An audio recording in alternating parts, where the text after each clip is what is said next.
Good evening. Thank you so much for joining us. My name is Andrea Piero, and I'm the director of the Visiting Artist Program at the School of the Art Institute of Chicago. It's my pleasure to welcome you to today's program featuring curator Iko Yokoyama. We are delighted to have Iko join us from Hong Kong to speak about her curatorial practice, and I would like to thank her for taking the time to share her work with us. Each year, SAIC's Visiting Artists Program hosts a series of public talks by internationally recognized artists, designers, and scholars to expand our thinking about contemporary art and culture. In addition to public lectures, our guests meet with SAIC students through various engagements, and we look forward to Iko meeting with a group of graduate students after her talk. Today's program is presented in partnership with the William Bronson and Gracie Slovett Mitchell Lecture Series and SAIC's Department of Architecture, Interior Architecture, and Design Objects. Funding for the Visiting Artists Program is partially supported by a grant from the Illinois Arts Council Agency, Arts Midwest, and the National Endowment for the Arts. To learn more about the Visiting Artists Program, please visit our website at saic.edu/VAP. At the end of Iko's presentation, we'll take a few questions from the audience. To pose a question, just simply post your question in the Q&A box at the bottom of the Zoom window. Real-time captioning is available by clicking the CC button at the bottom of the Zoom window and selecting Show Subtitle. To introduce Iko, it is my pleasure to now welcome Bess Williamson, Associate Professor in SAIC's Department of Art History, Theory, and Criticism. Thank you. Hi, good evening. Thank you all for joining me in inviting Iko Yokoyama into our houses and offices here in Chicago or wherever you may be. It's my pleasure to introduce Iko Yokoyama, who's lead curator of design and architecture at M+, Chicago, not Chicago, Hong Kong's new Museum for Visual Culture in the West Kowloon Cultural District. Before joining M+, she was based in Stockholm and served as head of exhibitions at Konstfack University College of Arts, Crafts, and Design.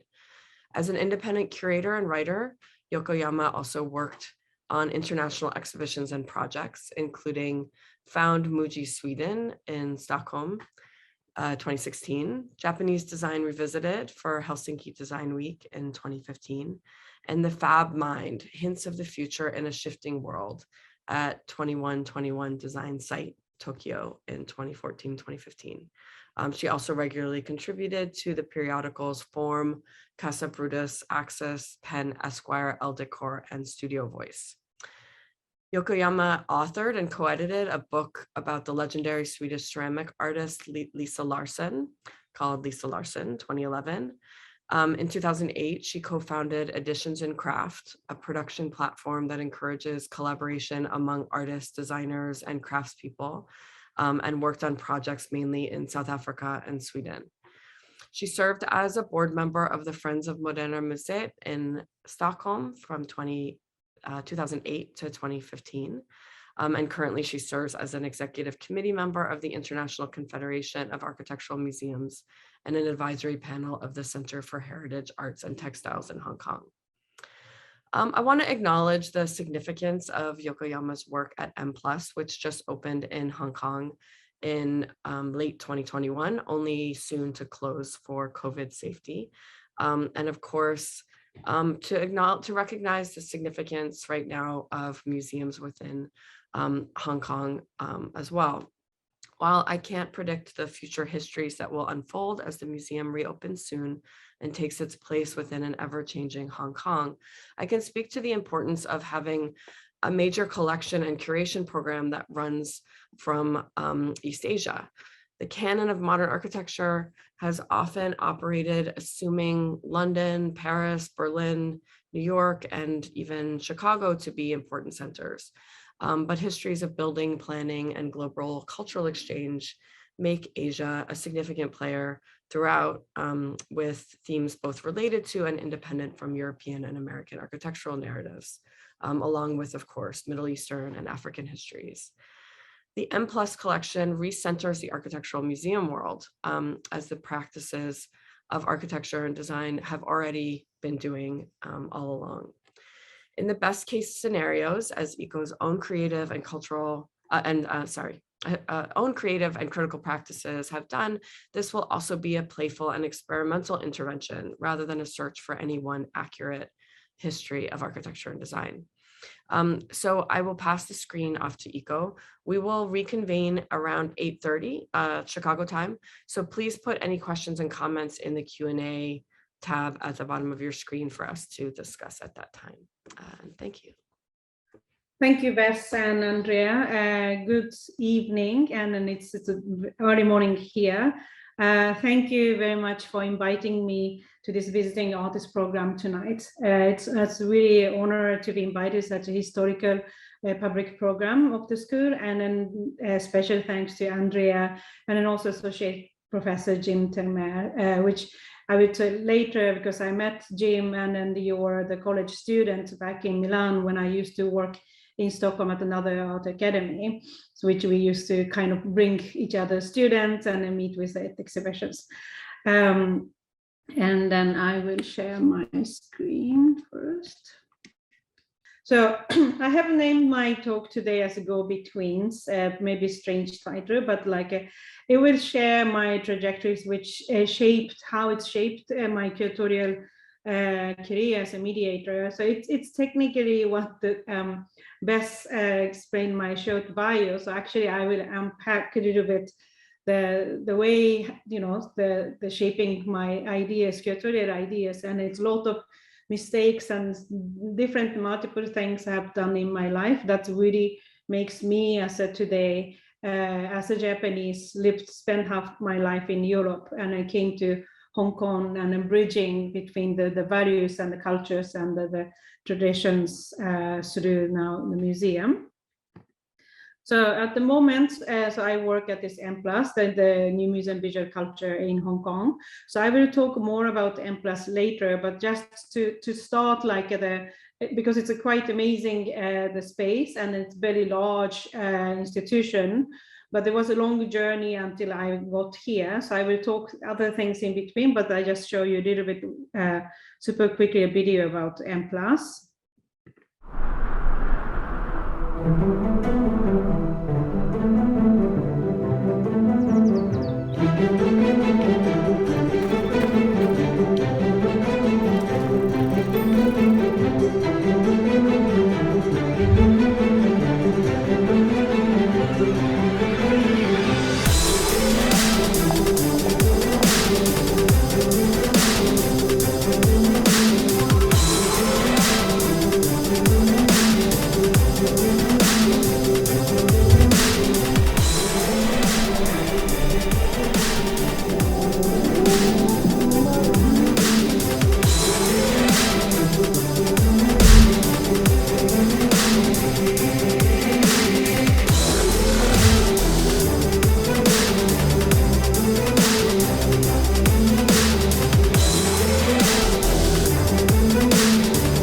Okay, so that was the M+, and then the yeah, now, so it's a very old picture right after, but anyway, the M+ is so I was asked to apply a job at M+ 2016, and it was a very thrilling idea to, to bring going back. By the way, I never been to Hong Kong, but I was in Stockholm, and then I knew only Japan and Europe, and a bit of South Africa. And then idea was very exciting to maybe like a place like Hong Kong. So maybe how I can actually really practice and put like all this my eclectic the backgrounds, because it's also was about the Museums of Visual Culture. But anyway, it's some very quick trajectory. So this very strange looking, it's a magazine called Olive, which was launched in 1982, and then it was running until 2003. And this was the breaking through fashion and culture magazine, but it was very, very different to compare other youth magazines at that time. So contextualize the time, it's 1980s in Japan, it's the peak of bubble economy. So the atmosphere of the country was very like cutting edge and very, bubbly and everything quick and speedy. And then, but this magazine, as you see, it's very much promoting kind of European esprit and the fashion and kind of all the little arty essence, and also as well as a DIY, like as a girls, like you can do like a fashion without buying just the expensive brands, like a kind of cheap chic idea.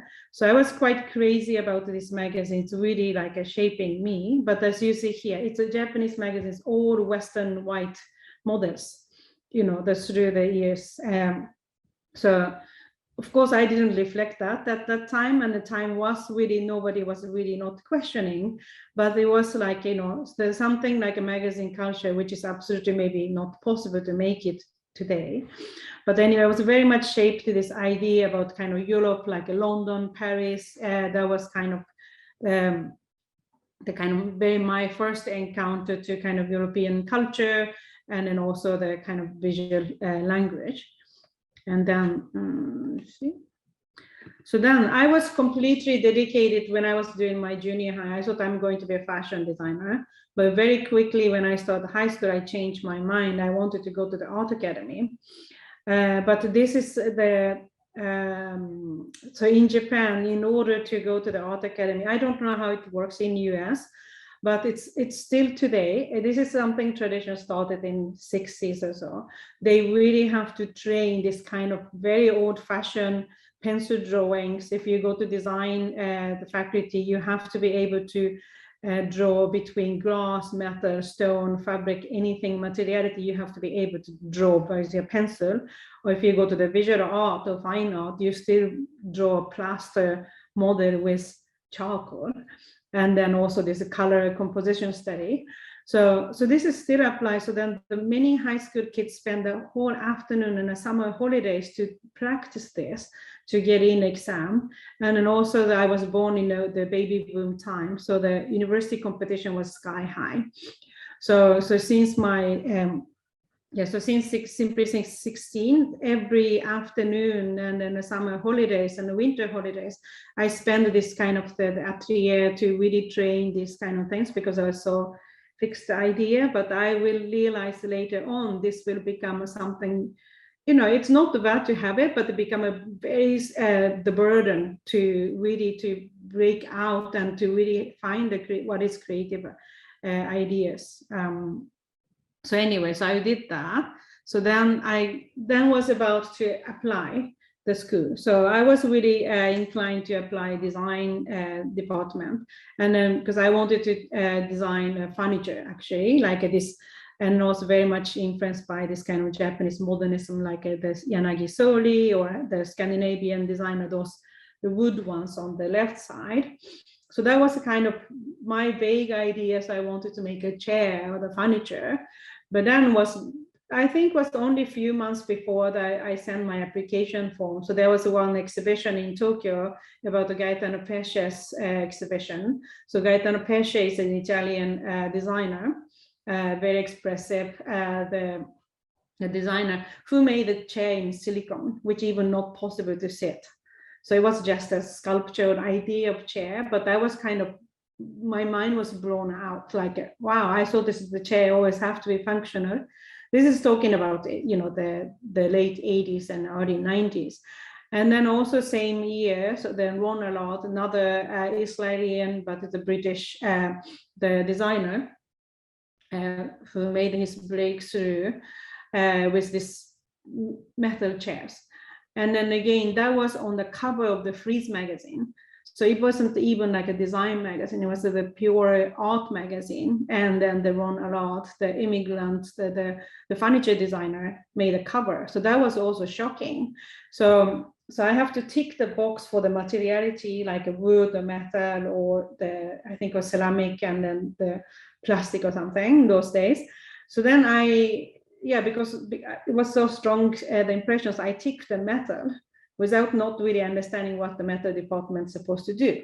So I ticking the wrong box, and then I entered this metal department, which ending up like that to make a kind of beautiful silver teapot and the tableware and the wrought iron and the bronze casting. And so it was completely unexpected. But it was fun, and of course was, you know, so you're very young and then full of energy. So university was really fun, even though I was completely kind of useless to make kind of, my silvers never shine.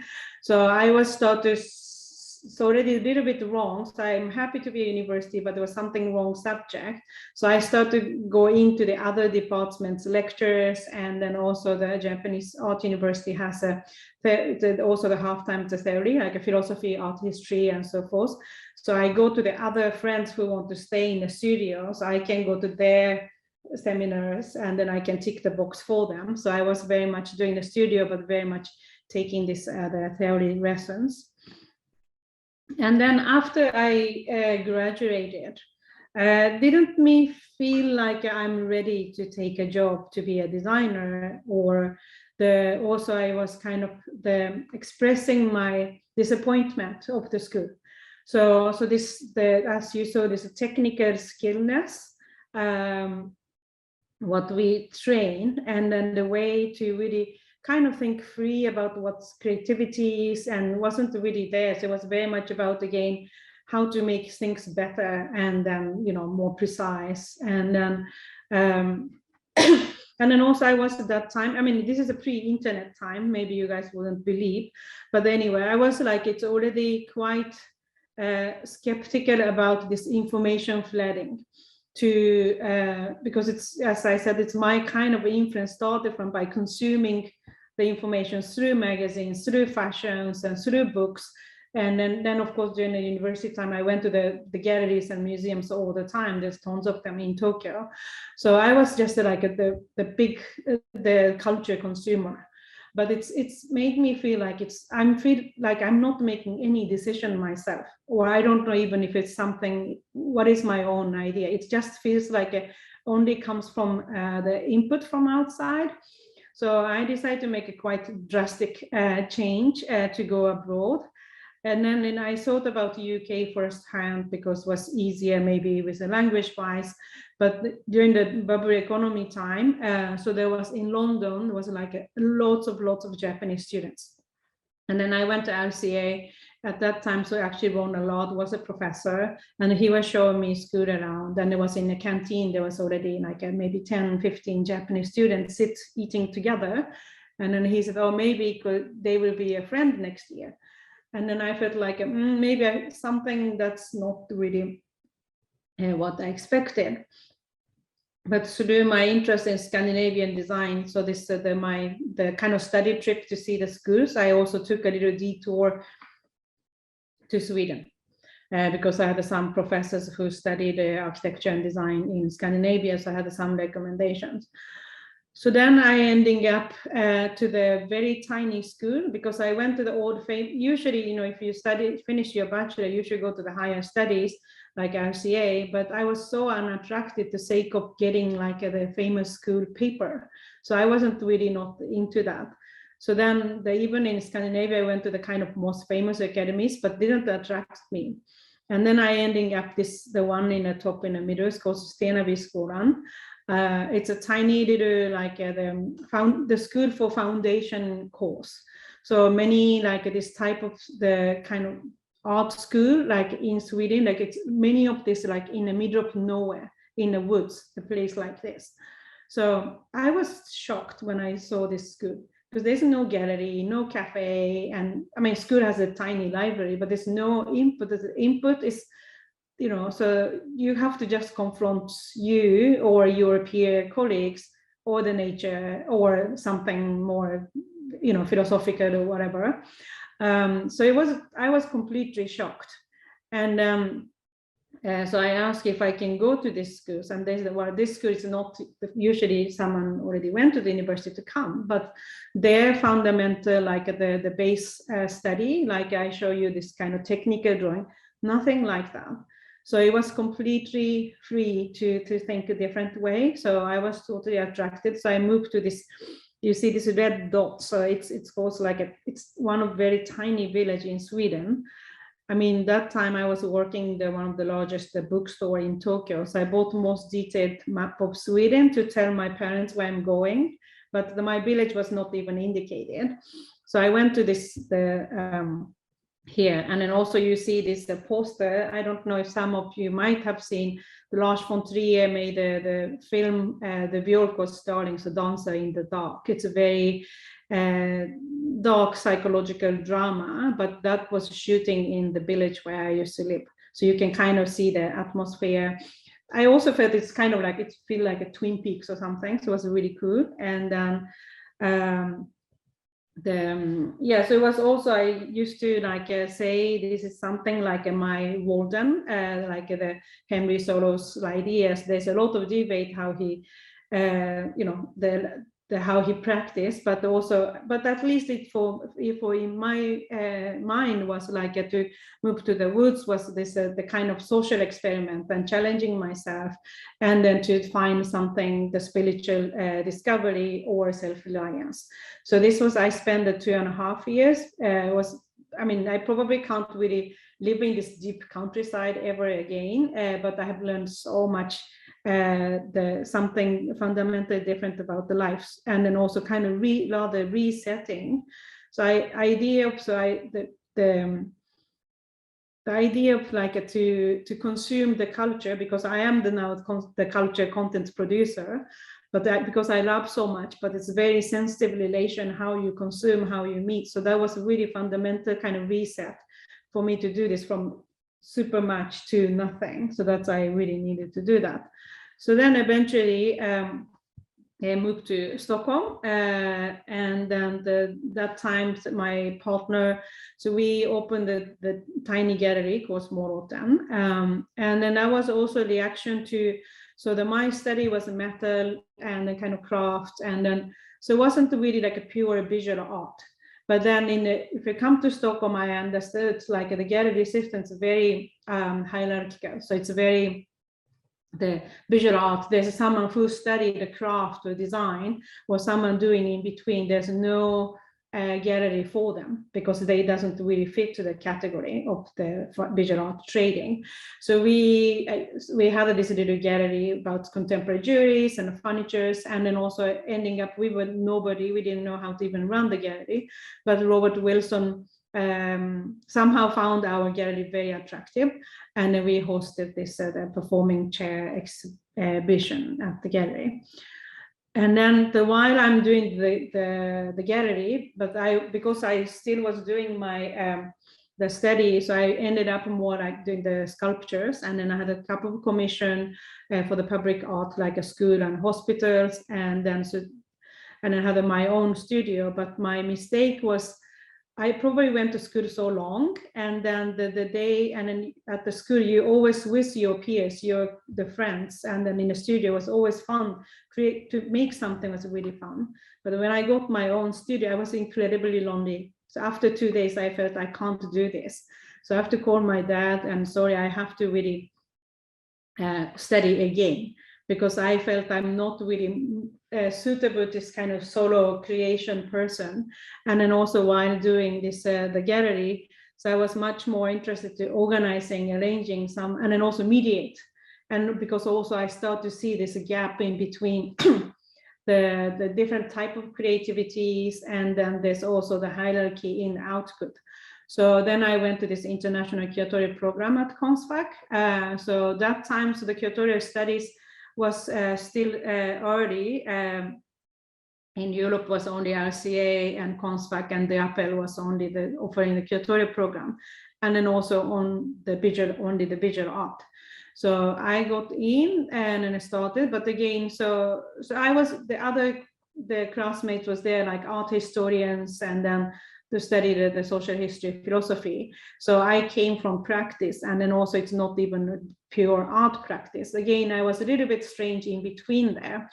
But anyway, we were, so the activating public spaces and then doing exhibition in Venice Biennale and so forth. That was a great time. I'm learning curatorial in 2 years. Then afterwards, then the university, they actually asked me to stay at the university because we moved the campus from the city center to the little bit of Sabavia. And then also they wanted to professionalize the students, the degree exhibitions. Because the degrees exhibition was only usually organized by students, and they were just so stressed out to get their final the thesis done, and then to get graduated. But it is a very important time, and they put so much energy to the final the work. So I know that because I done that like twice or even 3 times. So I know that, and it is a missing opportunity if they also they should learn how to communicate their work because they're leaving, they're going out to the reality. So it's not only about just making your own work ready. It was importance of to make them communicate, and then also to think to get the feedback. So that was an idea. So we started this degree exhibitions, and then also to create a job for the young creatives. So we usually do the graphic competition and exhibition design competition for the recent graduate. So then they pitch. So then we work kind of comprehensive, like from the label, posters, the accessibility sign, and then also the website and so forth. And then also same time, university was maybe. It was my university didn't have a program like yours, like I started inviting international guests. We had it sometimes, but it was like also Konstfack is a university which has all the disciplines, not only visual art, design, graphic design, craft, art education. So we started to also organize the symposium and a forum. It's a much more interdisciplinary way to not, because usually they also hosting the lectures by their own faculties, but we try to kind of bring the different values. Actually, we are connected, and then it's not happening in isolation. And at the same time, so here is my encounter with your school, and then the Jim, and then also the Helen, Maria Nugat. So they also used to bring the students. So Milan Salone del Mobile is the most important design fair in the world. Historically for the trade show, and it still is, but it also became platform for the new talents, and then also beyond so you can be kind of almost like a bit critical about what the commercial design works. So it's every like aspect of design, like the young one and an established one, and it meets. So we've been like the hosting the different exhibition at Rossano Orlandi. That's where we used to be. And then again, so that also the students learned like how to, shipping and insurance and packing and press packages, and then to how to communicate, and then to, actually you have to stand in the gallery to go, the orchestras. It's almost like they will learn a little bit the curatorial aspect by participating in this program. So that was like a very much important part. We're shaping that. And then also I wanted to say the importance of growing up with your peers, and that's how important it is to your life later on. So the Front is a Swedish the design the group. So which we went to school together at the same time, but afterwards I've been kind of, volunteer helping to one of their projects, the Sketch Furniture. So it's a very early technology use of 3D printing and an motion capture. So it's as if they are a provocative project, because usually the design, like, if you go into the Milan, so then there's everyone you pitch the new idea, but until you get the final product, it's often maybe like at least 5 years or so. So it's from first sketch until the end product. And then eventually you get the loyalty, you can start to live your own. It takes many, many years. And then the female designers, they were so keen to be really successful in this furniture design world, but they really encountered this system and kind of very male dominant the system. So it's a kind of the idea of how to make the first sketch to the final product. Just let's skip every process in between. So that's the kind of first initial question. It's not about they wanted to experiment with a new technology or to 3D printing. It's really cool stuff. It's not about that. So it's just fundamental question. Let's make a first drawing to the end product. So then the motion capture and the 3D printing came around. So what they did was they are recording their sketching in the air, the furniture, and then the motion was captured, and then it's 3D printed. And then, so I was helping to find the motion capture company to update. They made their first prototype in Sweden, and then we were in the residency program in Tokyo for 3 months, and then we did the update in Tokyo. So actually in the middle above pictures, it's an out of Kazawa is performing together with one of the member. And then the great surprise was when I came to EMPLA, so this furniture was actually in the museum collection. So this was so from this, the something like, so it's, of course, we are totally unaware what we are doing, but we thought it's try to make it happen, very interesting, provocative project, but there's a life, it's always something continuous. The similar to that, so Joe Nagasaki, Schema Architect, is also the Japanese architects. And then he came from architecture. He didn't know even what is Serone, but he was making very interesting furniture to my eyes. And then I said, why don't you really try to show in Serone? So, and then he even didn't really speak much English those days. So I kind of brought his work also to Milan, and then was picked by the big company like Altec and then Establishing Sounds. So they wanted to make it in the real products. So again, from here, so it's more when we exhibited in Milan was like a unique handcrafted furniture, but become mass-produced item. So then again, I was in between in the mediator, because he never worked with a big furniture company, and then also the language barrier. So I was really mediator of how to develop the mass produce, how to translate from artistic product to the everyday mass production. That was also great learning. And then, so this was also the best mentioned, this is the exhibition I curated at the 2121 design site in Tokyo. So this is founded by Issei Miyake. So there's no design museum in Japan. So from his frustration, he started like a more Kunsthal type. So there's no collection, but they host a different design exhibition. And then I was invited to do that. And so this exhibition was to present I wanted to kind of visualize the extended relationship with design and societies. And there was 24 artists and designers. It's a mix, but it's also the selection of the works. It's maybe who share the eye and the same mind as how I want to see the world. How I want to relate myself to the society. So that was like the kind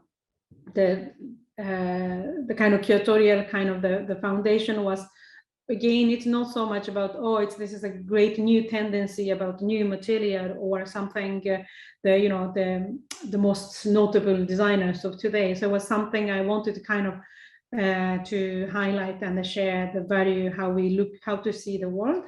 And then so it was like luckily, so the first time I got the review on the New York Times and by Alice Lawson, but that was also great learning. So Alice pointed out, so she was like among the positive comments, but she also like something missing. What was missing in this exhibition was, so I had that project from the Latin America, but was not African, Middle East was there, but not Africa, was not really like no, I think it's Africa was there, but it's more Latin America wasn't really included as a perspective. And then because I had the one project from Paraguay to be included, but I failed due to the time and then also the budget, and then also couldn't make it possible. So she completely nailed it and what was missing, but it's too late. So it doesn't really matter. Even I had a thought. If the exhibition doesn't really show it, then it's not there. So it's not. So I've learned something was like it wasn't good enough. I thought about it, inclusion, but I couldn't do it. So let's do it without. So that will be really damage the the idea. So I think it was something like the exhibition. It's always we negotiate with the reality and time and budget and space and so forth. But then again, what the audience will see is only the final. So that's really have to speak itself, and then there's no excuse, something idea, I might have to drop it down. Then you have to really think if it still holds those ideas.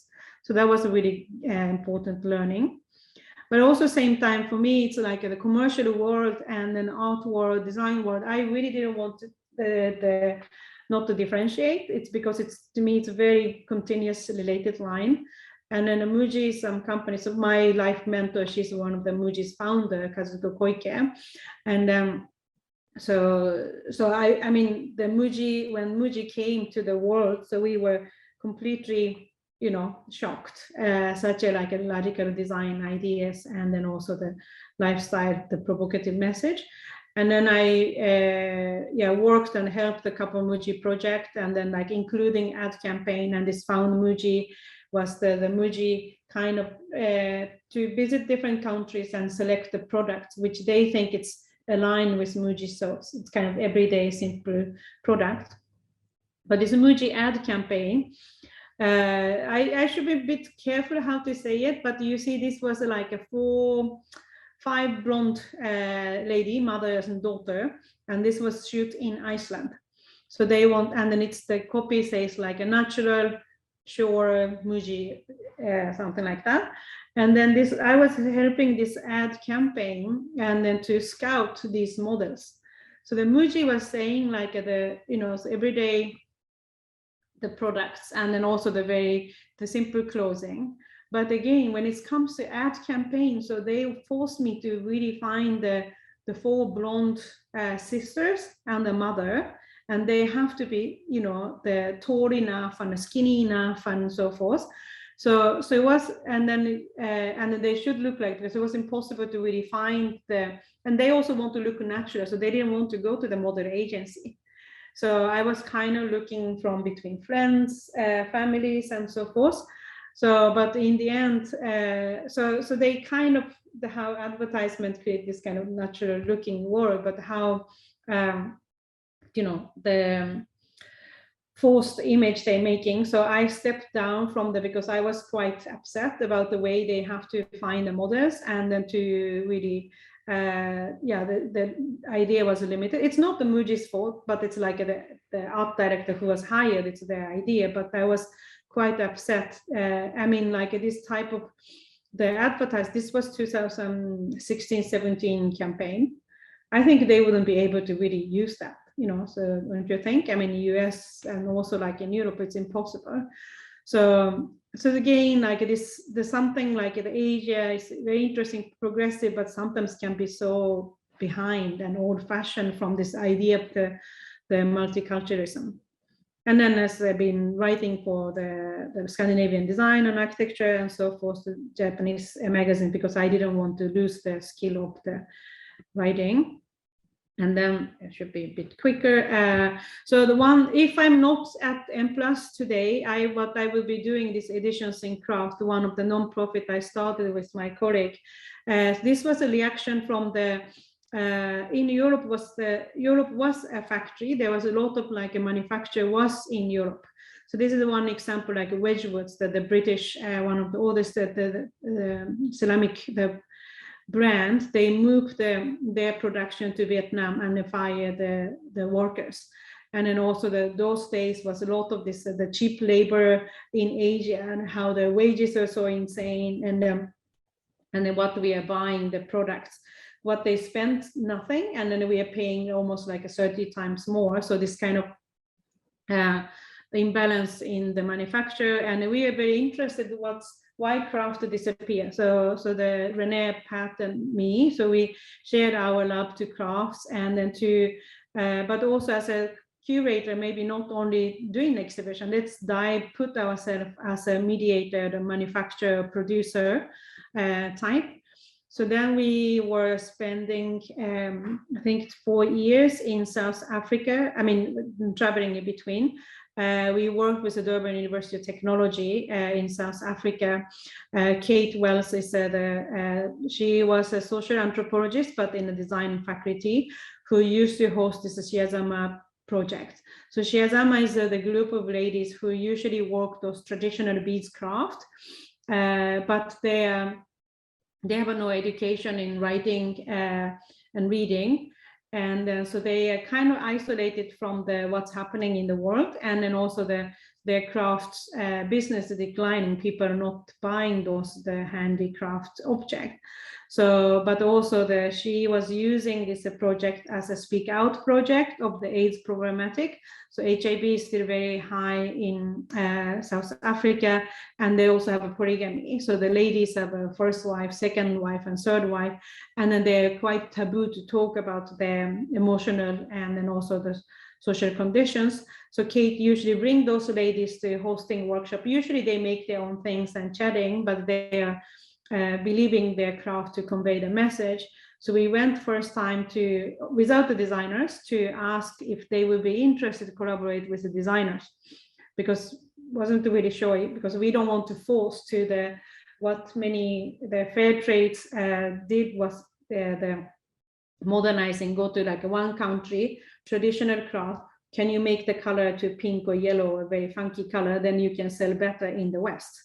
So this type of still using, coming from designer or the sales perspective to remain the craftspeople just as the supply, the labor. So we wasn't interested in that. So we went without the designer to ask if they would be interested, and then we actually showed the work of front, and then this furniture in between, this horse and pig, was produced by Moe. It's a design company in the Netherlands. But which made me as happy was, so we were showing just the PowerPoint and showing pictures, and then you'd be interested, and they know that yes, they would be interested to us to come back with a designer. But then the picture on the right, the bottom, so when we came back, so it's one of the Lobolila, the lady, she very shy, brought back out this lamp and vase, and then asked us, Iko, is this design? So that made me incredibly happy, because she was inspired by seeing this front furniture, because before they usually not really try to even innovate themselves, the challenging things. The reason is because of the beads. So it's a beads craft, but the beads is very expensive for them, because it's usually they don't really make by the order. So they upfront, they make the object and go and sell them. So they can't really challenge with unusual color or something making weird. So if they don't sell it, then they will lose the money. So that also makes the chain, they stick to what they know, that it's a safe object. But it's their plight to continue those crafts. So our proposal was, let's make something different to possibly make a little extra income. So in order that they can continue to make what they're proud of. So we didn't touch what they usually make, but let's make something different together. So the first workshop was, we went with the BCXSY, it's another duo based in the Netherlands. And then also we noticed this beads shop, if you go, there's hundreds of beautiful colors, but the ladies always state only maybe the color of 10 or something, 10 palette or something. So their idea was to mimic the kind of snake patterns and the colors. and then also to challenge it with a new color combination. So we bought tons of different colors and asked ladies, pick whatever color you like. But then they didn't want to pick themselves. So they're very aware, because I brought the designer. So they said, we want to learn the new color combination from the designers. So it's again, we didn't force them. And then they asked, they want to learn the new color from them. So they were already kind of there. It was incredible, because they have no education, but their attitude, or the way of they completely understood the purpose of the workshop, and then how to learn. So this coil was a kind of very simple, like, using a waste fabric and then a plastic bottle. It's like a cover to make a flower vase. And then went back with front the second time. And then again, this is as I said about the education, they have no reading and writing. But at the same time, this is something we are thinking about the big data, the time of big data. So, we've been like in 2011. So Silicon Valley was hunting what's the best way to preserve the data, because it's billions of our Twitter or Facebook, our nonsense digital comments, they have a problem where to serve, like how to do that. But then at the same time, the same were those ladies, what they were thinking was never ever documented in their life. So this is a bit like a front idea. It's almost like their Twitter. So they designed the shape of bars and then count how many letters would fit in one bars. So they made a template, and then we meet during the workshop. We interview them to some simple questions. What the love means to you, what HIV means to you, or money means to you, and then they reply the answer. So we help to edit it down to this template, so they can beat around their messages. So they're incredibly happy, because this is my story, because they never seen, they know what the letter is, but they can't just read and write it. So they're very happy. Now my saying is documented in the letter by their hands. So the grass beads, they beading the stories around this wood shape, and then we bring back the beaded story back in Stockholm.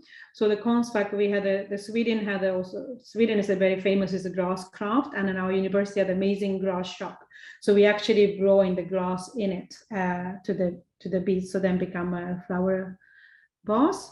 So this is like just a few stories. It's like it's very the striking, the painful stories of what they really want to say about, and then what they believe. So it's like a Kishwapi stories. I can just quickly read it. I believe my beadwork can get the message across. Some of my dolls told old Zulu story. Others tell their own personal story. Once I made a doll of a mother beating up the children because she had HIV. This doll was to tell people not to hit the people who has HIV. And then the last time, it's covered my screen here. So last time I bought myself something was in 2007. This was from 2011 workshop. I bought myself a skirt and then pair of red All-Star sneakers that I love. My dream is to go overseas to have an experience on an airplane. When I would be up in the air, I would close my eyes and relax. So Toriwe is a 72 years old lady. The story. So this was like the I think it's something reflecting our time, digital era and craft, and also the reality of the equivalent to the world. And then this again the story base again. So we were aiming to create some the financial income for the ladies. So we've been selling to some high-end the galleries and the collectors, but it's also represented the 3 different museum collections. So Corning Grass Museum, as you know, in New York, the one as a kind of innovative the grass design, and in Michigan State University they also represent as African design. And the Montreal Museum of Fine Arts, they both as a period as a contemporary design. So it's one type of work, but it was speaking to the very wider spectrum type of museums, and ended up in a museum collection. Okay, so it's very and so it took too long time to get the M+. So this is M+. So it's a Herzog de Meuron, Swiss architect who designed this beautiful building for us. So the Herzogs, they did the Tate Modern, and then the US was the Walker's extension, as I believe, and then the Young Museum. And it's 65,000 square meters. It's a very large museum. So it became one of Asia's the largest museum of visual culture. And our aim is to build a new kind of museum to reflect our unique time and place as a museum that build the Hong Kong's historic balance, which is a local and the international, to define distinctive and innovative voice of Asia's 21st century, to how because there's no other museum in Asia who has been looking Asia as a perspective of 20th, 21st century, the visual culture history. So this is the how we see, like, so it's the geography. So we're using Hong Kong as a vantage point, but our program collection, it's everything informed by like how the Asia was network, and then also to have the mutual influences to Asia, but also the global. So that's our kind of the perspective to our collection and the exhibitions. And then we have a disciplines, so the visual art, design, architecture, moving image. So I lead with design architecture, but as you see this event diagram, it's very important, this is overlaps. So most of the classic 20th century museum, they have a different departments, and then they never really speak to each other. They often have a different budget or the committee to acquire works and so forth. But it's, for us, it's actually, we have a teams, but it's our curator is just one. So we actively try to find what is actually this overlap. That's value even higher. When, because usually we have to kind of pitch each other to, I want to show this, I want to acquire this. But then we have like this, the overlapping topics that's really become strong force. And then so this is, so anyway, so it's 10 years in making. So we started collect from 2012 and the building started. So finally we open November. Unfortunately it's closed at the moment. We hopefully open in 2-3 weeks. So we are hosting 6 exhibitions, and I quickly show you. So the first one, it's a Hong Kong Here and Beyond. So this is a very most iconic exhibition. It's not a very big exhibition, but it's about showing the purview of the exhibition making. So this exhibition including like the traditional ink painting to the video games and architecture models, and then Hong Kong cinemas. So this is also the how we see and also even TV commercial and advertisement. And then this is a M+ SIG collection, from revolution to globalization. So also the one M+ is it became very much our name known in the more visual art world. Is this famous collection, SIG collection? It's a Swiss former ambassador in Beijing. So he holds the world's largest Chinese contemporary art collection, and he donated 1,500 work to us. So which makes M+ has a most comprehensive contemporary Chinese art collection. So which it starts from the Cultural Revolution time to early 2000. So this is it's the one of the largest gallery. We have a lot of work. You can completely learn the trajectories of this, how social shift and how the visual arts has been changing in China. And then we also have other visual arts focused collection, which also see the influences network from not only East Asia, the Southeast Asia, and the Southeast Asia, and then also the diaspora. So through the lot of the Chinese migrants in US, how their practice, and then the Japanese migrants in Europe and so forth. So we have illustrating those networks. And then this is a Dreamer Museum. It's a very small exhibition, but it's also the birth of the conceptual arts, but together with the father of the conceptual art, Marcel Duchamp, but there was Yoko Ono, Nam June Paik, and then the Asian figures, which was very international already from 60s. And then here is another massive installation, I suppose, Asian Field, by Anthony Gomery, the British artist. So he started this the Asian Field from 89. So it's the instruction is simple. He worked with the village people in different cities, and then the instruction is to just use a local clay, and then and make a figurines, and then it should be hand size and should be able to stand up and have 2 eyes. So that's the only instruction. So he's been like working with 1,000 people, and then this the Asian Field was. So after he's been doing the US and Europe, so this was his last one in 2003, and the largest he did in Guangdong in the south region of China. So it's almost like it's terracotta army. So it's massive. Like if you stand there, it's like in this gallery we could fit only 80,000. In the total installation, it's over 200,000. But so the eyes are looking at us. So it's a kind of very emotional installation. And then the last year I speak the exhibition I curated with my team, Think Spaces Interaction. So this is a thematic exhibition presented design architecture collection, what we have built since 2012. So it is a highlight, but it's also presenting the strategies and topic which have been driving us. And the design architecture define the things we use and the creative spaces and we inhabit, and also how they shape our life, and then also to help to see how to see the world. So this exhibition, more than 500 the examples of furniture, architecture, graphic design, other design objects that have profound influence in Asia across the globe over the last 70 years. And then, as I said, so actually it is like a design architecture collection. It's especially unique in Asia because there's no other museum has a design collection. They have a few sporadic design objects in the modern art or like contemporary art museum, but there's no strategic collections except beyond some archives. So I showed a little video here.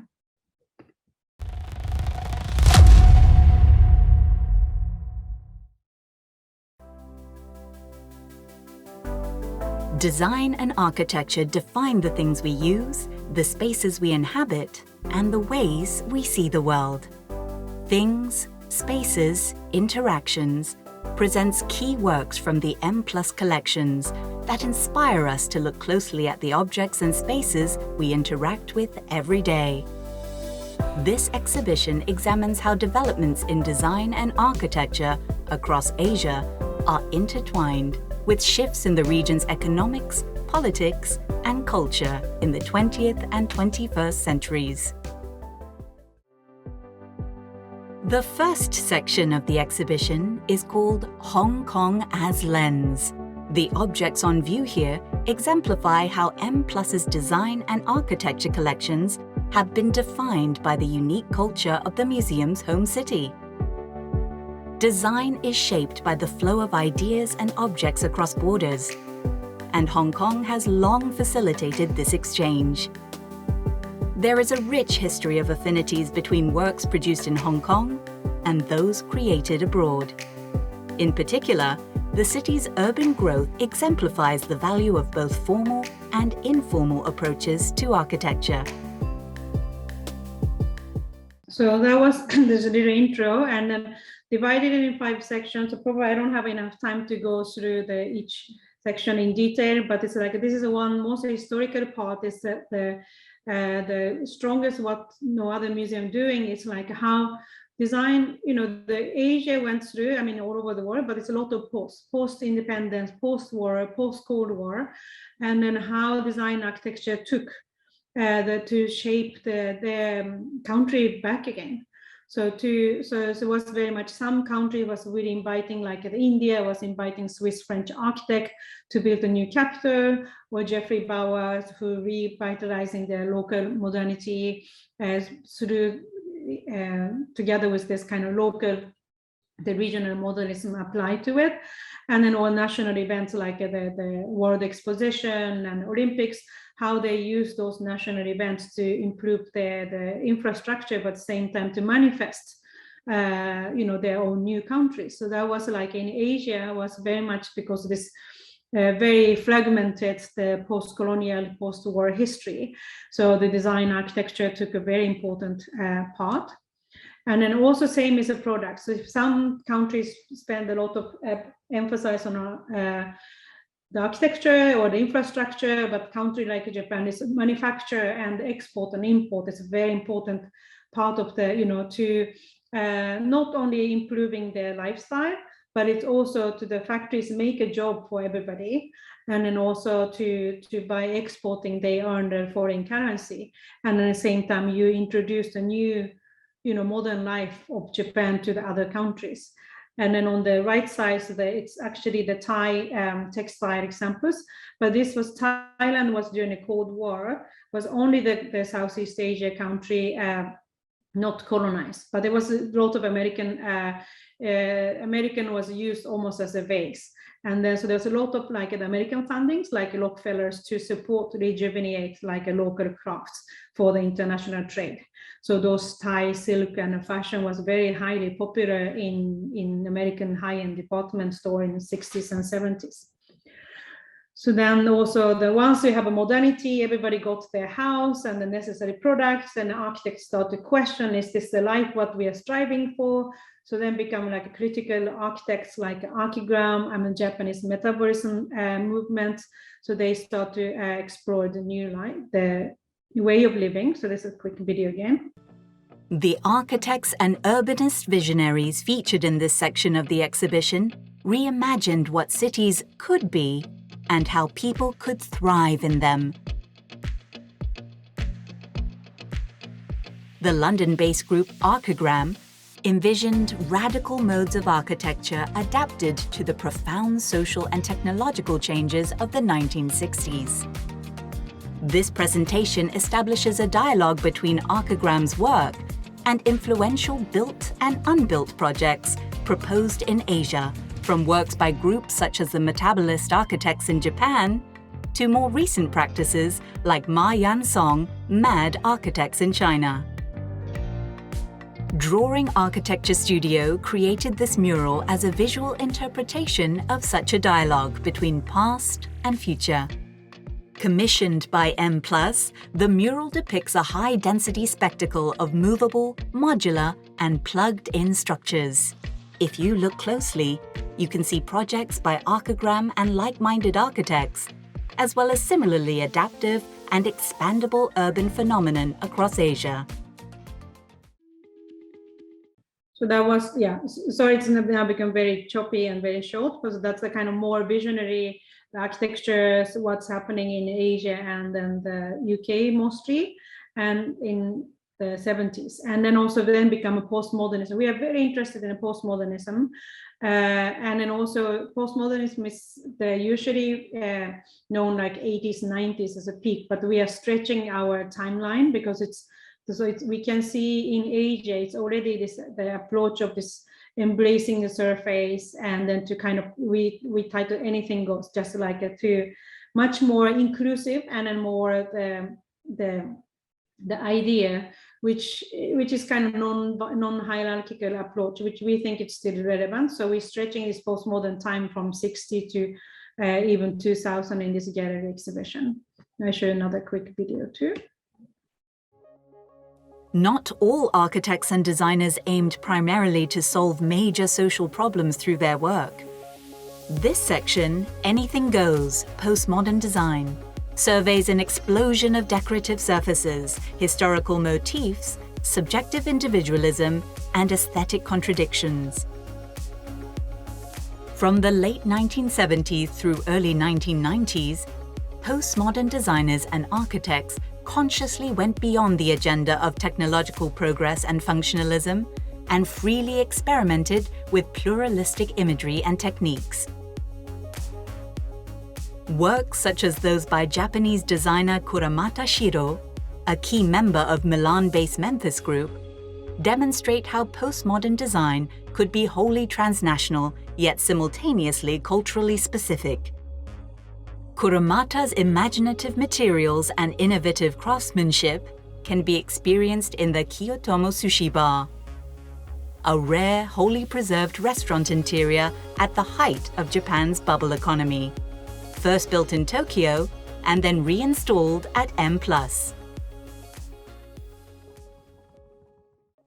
So maybe I can talk in maybe the question session about this the sushi bar. Well, was this one of also the most ambitious project we did was we actually bought the sushi bar was built in Tokyo 1988, and we acquired in 2014. We kind of dismantled every like a ceiling, floor, the facade. And then we shipped to Hong Kong, and then we brought back and we built it in a gallery. So now the visitors can visit that sushi bar, but we are not serving sushi though. So it's just as a design object. And an exhibition end with the contemporary, the section, which is a question for design. So we've been asking some, the changing landscaping design, and also reflect the change of the role of a designer. And then, the architects and the designer, how they initiate the project. So those are like a not necessarily client-based project, like a Shigeru Ban. So he started when the disaster happened. So he started making those shelters. Alvaro Catalan Ocon's pet lamp. It's also preservation of different craft from different country. So he initiates that. So it's the kind of this, again, not like a front, if you remember sketch furniture. They're not waiting until the client will come and can you design for us, but then they kind of make initiative. And then also some examples like the how do we interact is that we have the emoji in the collection. That's also how the importance of the emoji help to fill in the gap of our communication. But whereas the nature is also the kind of the material, like the resource extraction. So Rebter Cohen to Van Varen's project kind of illustrate kind of how precious and the method was used in our everyday objects. So it's very, very, and like, sorry, I'm running over the time, but I think you can read more about exhibitions, individual exhibitions, a lot of videos, and even you can explore the collection, our website, and then also this editions in craft. It's very unupdated since I'm not able to really involve since 2016, but still you can read about the project. Anyway, so thanks, I will end here. I'm sorry, running over time. Thanks so much, Iko, for this is such a great view of so many international projects and places that you've been, then culminating in this, really quite, what a collection that you've highlighted for us. There's a lot going on there. So I have some of the questions highlighted that folks have added in, and I'll just read some of them and we'll see what we can do. A few minutes left here. First, I think your international background will be exciting to a lot of our audience. Is there a country that you feel you were most able to express your artistic self? I think, let's say like Japan and Sweden was pretty maybe similar in one. It's very different but similar about the expression. And then of course, Sweden was probably, but it's more they shaped me because there was much more the idea of like the multiculturalism and diversity and equality. That's much more debated. So that shaped to to even open up the points which I never thought about in Japan. But now in Hong Kong, it's almost a little bit opposite. Maybe you folks have heard about this national security law. People think it's different, but I think it is a kind of the law which no one is happy about them, but I think it's exaggerated. Oh, Hong Kong has no more freedom of speech. It's not. So every country had a sensitivity to for any topics, a different different way. But at the same time, I'm incredibly thankful and lucky to learn this value, because otherwise I was completely even never thought about it. The freedom of speech and then what democracy is. That's already always given and never thought about it. And then also like I show you, this is SIG collection, Chinese art collection. Which side of the politic? There's always great creation of design, architecture, and visual art existed. So I think, I'm at the moment, I'm very, I don't know if it's the right word, but I'm kind of excited to witness how this Hong Kong and Artist Day will change, and ourselves including, between this the law, how we can continue to what we can express, that they will kind of recalibrate, they find. So I think there's not most. I think there's always different places kind of changes. Thank you.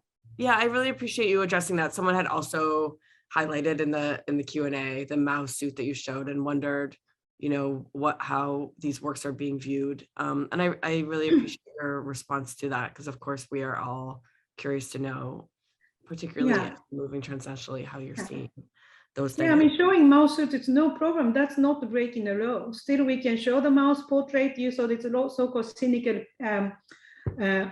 the political pop.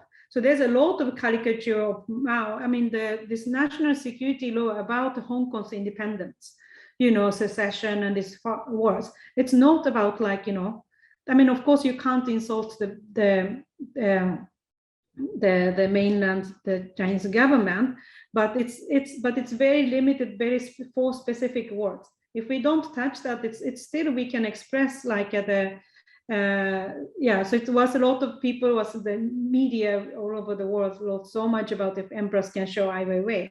Yes, we are showing Ai Weiwei's work. Not all the works. Some works it's not possible, but most of the work we don't have any program to showing that. But some of those works will remain in your collection, even if you show them. It's not illegal to have it, and then also we can loan those works to other museums where you can. So this is a museum's role. It's not just what we're showing here. We are the keeper of the memory to the future. So if we cannot show it, maybe we can, let's hope in another time, maybe time will come, we can show it, because it's not only us, it's many museum collection. You also have your colonial, you know, histories. Every museum has something you probably cannot show at that time, depends on the politics and the social conditions. And then also, if we cannot show it, but the other museum can, you know, so it's important we're having this, so we can loan to the other museums, and then also to the future time changes. Yeah. So it's like, it's very much media focus at the moment, like, you know, oh, can you show now? But it's, you have to be mature audience. You can think like a museum's role. It's not about just be putting in a wall. So, yeah. Yeah, no, I really appreciate that, that insight. Folks are also asking you about kind of sort of career advice of coming from a student perspective. And I think particularly students are experiencing things have changed a lot. There's a lot fewer listings and opportunities right now coming through the pandemic. And I wonder if you have a piece of advice for those who are trying to break into the architectural and design curatorial world. Do you see that there's sort of alternate paths to success and finding opportunities in this field? In design and architecture curating. Mm-hmm. I mean, at the moment, you know, you guys have absolutely best platforms and tools, which I never had. You know, I have to physically travel or to physically buy magazines, or, you know, I have to do a lot of try and error by, you know, physical travels and so forth. But I think I shouldn't say online really. You know, I don't believe the online, the digital world, the translate and kind of replace everything, but still you have like absolutely the tools you can kind of start communicate that, you know, like this, the Shigeru Ban's things, like how designers architects initiate. So he was just, you know, moved by the urge and needs, you know, because people are killed by earthquake because the collapsed housing. What architect am I doing? So that's a drove him too. So I think it's the curator is a mediator or to help, you know, artists and architects, they're voicing, but they need, so we are like editors, we are like a mediator. So listen and then also find because it's, you know, message so broad. So then I think what you want to mediate, where you want to go in my case, I'm in betweener, so I always go in between of things to the what's happening, the way I want to see, what I want to communicate. So I try to kind of merge and then to brings out in the form of exhibition or publication or the program and so forth. So I think it's, you know, the people here is much more advantaged than I was. Mm-hmm. I think. Yeah. Thank you so much. It's on me to close the program, especially since I know that Iko, you're going to go ahead and meet with students in a little while as well. Thank you all so much. Thank you, organizers behind the scenes here at SCAC, and of course to Iko for joining us through many time zones and different COVID situations. But it's really delightful that you can join us in this platform. And thank you all for your questions and comments. We'll see you. Thank you very much.